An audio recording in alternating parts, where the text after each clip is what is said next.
زندہ کیا اس کا بھی تفصیلی ذکر ہے۔ تیسرا ہے صدقہ اور سود۔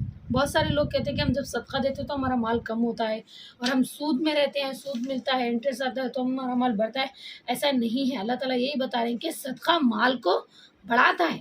کیا کرتا ہے؟ صدقہ مال کو بڑھاتا ہے، اور سود مال کو گھٹا دیتا ہے اور کم کر دیتا ہے۔ یہ بات یاد رکھیں۔ سود کے بارے میں بھی آتا ہے حدیثوں میں کہ سود لینے اور دینے دونوں پر بھی لعنت ہے اللہ تعالیٰ کی، لینے اور دینے والے پر لعنت ہے اللہ تعالیٰ کی۔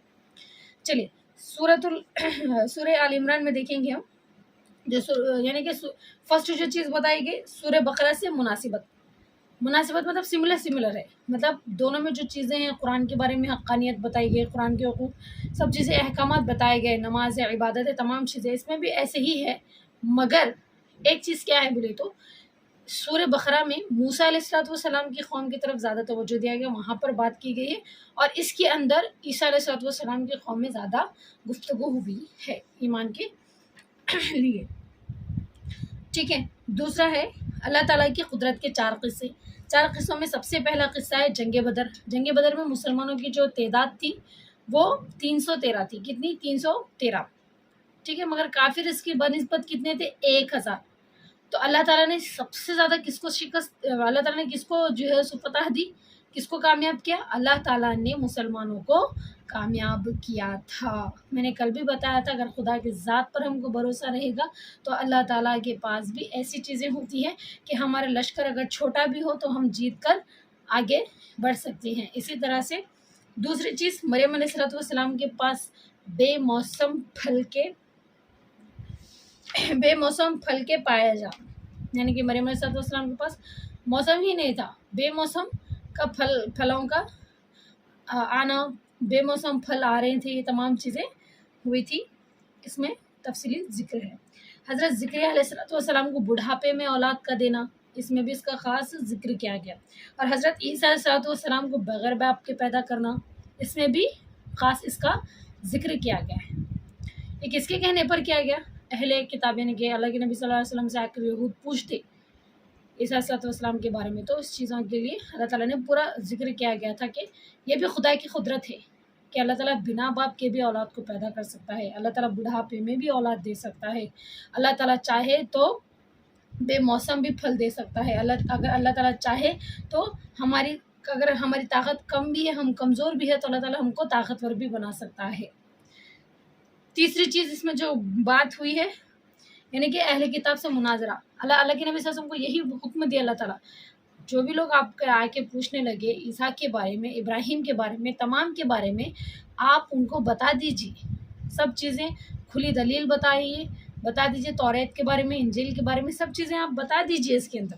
جو تیسری چیز اس میں مناظرہ جو بتایا گیا، ان کے سامنے سب کھلی کتاب رکھ دیجیے، توریت، انجیل، تمام چیزیں، عیسیٰ، موسیٰ، جو بھی نبی کے بارے میں وہ لوگ پوچھتے ہیں ان کو آپ کھلی سے بتا دیجیے۔